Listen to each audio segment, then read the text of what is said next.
बिस्मिल्लाहिर्रहमानिर्रहीम अस्सलाम वालेकुम। आज हम बनाएंगे winter special hot and sour soup. ये वो सूप है जिसे पीने के लिए हम बड़े बड़े रेस्टोरेंट्स में जाते हैं और वहाँ पर हमें एक्सपेंसिव भी पड़ता है। तो क्यों ना आज हम इसे घर में बनाएं। तो बिल्कुल ऑथेंटिक रेसिपी आपके साथ शेयर करेंगे ताकि आप घर में भी रेस्टोरेंट वाला सूप आसानी से बना सके। तो रेसिपी को बनाना स्टार्ट करते हैं। सबसे पहले हमने एक पैन लेना है और उसमें डालना है 1 टेबल स्पून कुकिंग ऑयल। चूल्हे की आंच इस टाइम मीडियम है और मीडियम आंच पर हम इसमें अब डालेंगे चिकन। चिकन हमने 300 ग्राम लिया है। 300 ग्राम चिकन में हमने हड्डी वाला चिकन भी लिया है और बोनलेस चिकन भी लिया है। हड्डी वाले चिकन से क्या होगा कि इससे जो हमारे चिकन स्टॉक तैयार होगा तो वो बहुत ही फ्लेवरफुल और बहुत ज़्यादा हेल्दी तैयार होगा। अगर आप बोनलेस चिकन लेना चाहते हैं तो आप वो भी ले सकते हैं, बट मैं प्रेफर करूंगी कि आप लोग हड्डी वाला चिकन लें ताकि आपको इस सूप का भरपूर फायदा भी मिले। अब हमने इसको 2 मिनट तक भून लेना है। ये स्टेप हमने लाजमी करना है। इससे क्या होगा, इसके अंदर जितना भी ब्लड है और जो इसके अंदर पिंक सा कलर है वो सारा चेंज होकर वाइट और हल्का गोल्डन कलर इसका आ जाएगा। ये निशानी होती है कि आपकी चिकन का सारा ब्लड ड्राई हो चुका है। इससे क्या होगा, इससे जो हमारी यखनी तैयार होगी उसमें से स्मेल नहीं आएगी। बाज़ लोग क्या करते हैं, बाज़ लोग पानी में चिकन को डायरेक्ट डाल देते हैं।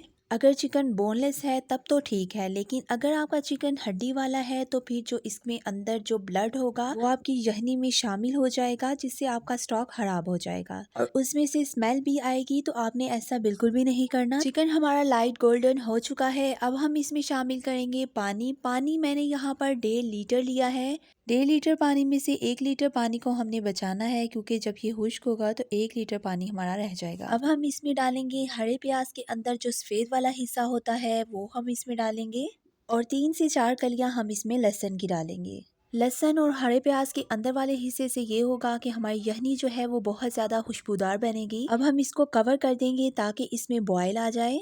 बॉयल आने के बाद अब हमने एक स्टेप और करना है। ये जो आपको ऊपर जाग सी नज़र आ रही है, ये हल्की गोल्डन सफ़ेद सी जाग, आपने इसे लाजमी निकालना है। अगर आप इसे नहीं निकालेंगे तो एक तो हमारा सूप क्लियर नहीं बनेगा, साफ साफ सा नहीं बनेगा, और दूसरा उसमें एक हीक सी होगी। तो इसलिए आपने ये जाग लाजमी रिमूव करनी है। रिमूव करने के बाद हमने जाग को ज़ाया कर देना है। जाग उतारने के बाद अब हम इसे कवर कर देंगे और 20 से 25 मिनट हम इसको कुक करेंगे। लो टू मीडियम फ्लेम पर हम इसको कुक करेंगे ताकि 1 लीटर हमारी यखनी बच जाए। 20 से 25 मिनट हमारे हो चुके हैं और यखनी हमारी बिल्कुल तैयार हो चुकी है। अब हम चिकन को निकाल लेंगे और इसमें जो हमने लहसुन और हरे प्याज के अंदर वाला जो वाइट पार्ट डाला है उसको भी हम निकाल लेंगे। यहाँ पर यखनी हमारी बिल्कुल क्लियर हो चुकी है। यहाँ पर चिकन को हड्डी से अलग कर देंगे। यहाँ पर आप रेशा रेशा करके भी चिकन को सूप में डाल सकते हैं, लेकिन हम चिकन को थोड़ा सा रेशा रेशा करके डालेंगे और थोड़ा सा हम इसको मोटे स्लाइसेस में कट कर लेंगे। इससे फिर हम जब सूप पीते हैं ये तो इसके चर्म्स मुंह में आते हैं तो बहुत मज़ेदार लगते हैं। चिकन हमारा रेडी हो चुका है। अब इसको साइड पे कर देते हैं। यहाँ पर हम चिकन स्टॉक में डालेंगे कटी हुई गाजर। बिल्कुल फाइन चॉप की हुई आपने गाजर इसमें डालनी है। एक दरमियाने साइज की गाजर को मैंने कट कर लिया है। अब हम इसमें बरीक कटी हुई बंद गोभी डाल देंगे आधा कप। अब हम इसमें चिकन डाल देंगे जो हमने श्रेड करके रखा है, वो सारा हम इसमें डाल देंगे। अभी हम इसमें शिमला मिर्च नहीं डालेंगे, वो हम इसमें बाद में डालेंगे। अब हम इसमें शामिल करेंगे 2 खाने के चम्मच सिरका। अब हम इसमें 2 खाने के चम्मच चिली सॉस ऐड करेंगे। अब हम इसमें 3 खाने के चम्मच सोया सॉस डालेंगे।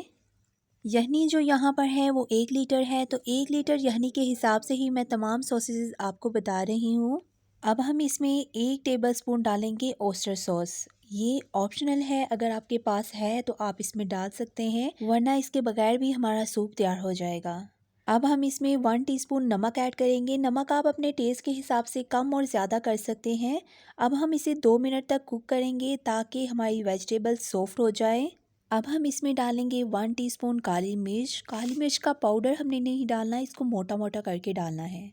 अब हम इसमें डालेंगे 1 टीस्पून सफ़ेद मिर्च। अगर आपके पास सफ़ेद मिर्च नहीं है तो आप मत डालें, आप इसमें काली मिर्च की क्वांटिटी को बढ़ा दें। अब सूप को पकते हुए तकरीबन 5 से 7 मिनट हो चुके हैं और वेजिटेबल्स जो हैं वो हमारी सॉफ्ट हो चुकी हैं। अब हम इसमें डालेंगे हाफ कप शिमला मिर्च। शिमला मिर्च जो है वो जल्दी पक जाती है, इस वजह से हम इसे लेट डालेंगे। अब हम सूप को रेस्टोरेंट स्टाइल लुक देने के लिए इसमें डालेंगे कॉर्नफ्लोर। 1 लीटर यखनी में हम 4 खाने के चम्मच कॉर्नफ्लोर डालेंगे।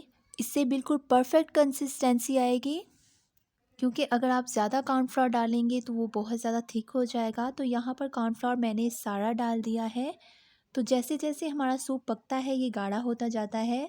सूप हमारा बिल्कुल तैयार हो चुका है। अब हम इसमें डालेंगे अंडे की सफ़ेदी। अगर आप रेस्टोरेंट लुक देना चाहते हैं तो आप इसको 10 सेकंड के लिए चम्मच नहीं लगाएंगे सफ़ेदी डालकर।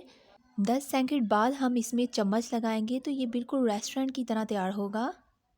अंडा डालकर हम इसको 3 मिनट तक मज़ीद कुक करेंगे ताकि सूप हमारा जो है वो अच्छी तरह से पक जाए। अगर आप इसमें सारा अंडा डालना चाहें तो वो भी डाल सकते हैं, बट मैंने आपके साथ रेस्टोरेंट की ऑथेंटिक रेसिपी शेयर की है कि कैसे ये रेस्टोरेंट में तैयार किया जाता है। तो यहाँ पर सूप को पकते हुए 3 मिनट हो चुके हैं। तो हमारा perfect winter special hot and Sawar soup तैयार हो चुका है। बिल्कुल परफेक्ट मेजरमेंट के साथ हमने ये सूप तैयार किया है। यहाँ पर एक छोटी सी टिप मैं आपको देना चाहूँगी। अगर आपके गेस्ट आ रहे हैं तो आप इसको स्टोर कर सकते हैं, बट आप इसमें कॉर्नफ्लोर की स्लैरी नहीं डालेंगे। जब आपके गेस्ट आएंगे तब ही आप इसमें कॉर्नफ्लोर की स्लैरी डालकर उसको पका लेंगे। तो इससे सूप बिल्कुल फ्रेश तैयार होगा और लगेगा नहीं कि आपने पहले से बनाकर इसको स्टोर किया हुआ है। ये बहुत ही ज़्यादा मज़ेदार बनता है। अब हम इसको सर्व भी बिल्कुल रेस्टोरेंट की तरह करेंगे। हम इसके ऊपर अंडे की स्लाइसेस लगाएंगे। आपने भी बिल्कुल इसी तरह ही इसको सर्व करना है। अंडे की स्लाइसेस लगाने के बाद अब हमने इसके ऊपर हल्का सा चाट मसाला स्प्रिंकल करना है।